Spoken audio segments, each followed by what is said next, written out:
ចាអេបង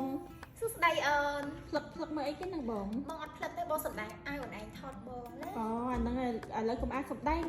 ឆ្លើយសំណួរអតិថិជនសិនអូខេសំណួរគេអូនហ្នឹងហើយបងអតិថិជនបច្ចុប្បន្នគាត់មានបញ្ហាទឹកសម្រាប់ប្រើប្រាស់ហ៎ហើយគាត់មានប្រភេទទឹកដងផងហើយនឹងទឹកស្រះផងហើយគាត់ចង់ដឹងថាសម្រាប់ការរៀបចំប្រព័ន្ធពីរហ្នឹងគឺដូចគ្នាឬក៏មិនដែរបង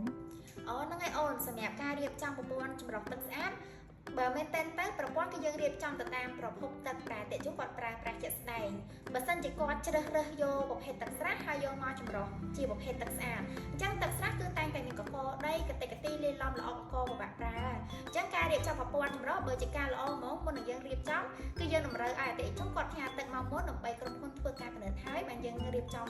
ប្រព័ន្ធចម្រោះទៅតាមប្រភពទឹកតាមរបស់គាត់ជាក់ស្ដែងអញ្ចឹងណាអូនដើម្បីឲ្យធានាចេញមកគឺថាទឹកដែលឆ្លងកាត់ប្រព័ន្ធចម្រោះដែលខាងក្រុមហ៊ុនរៀបចំគឺធានាជូនគុណភាពទឹកថ្លាល្អអត់មានកកមានក្លិនអូនចាបងអរគុណច្រើនមកសម្រាប់ការបកស្រាយបងអរគុណអូន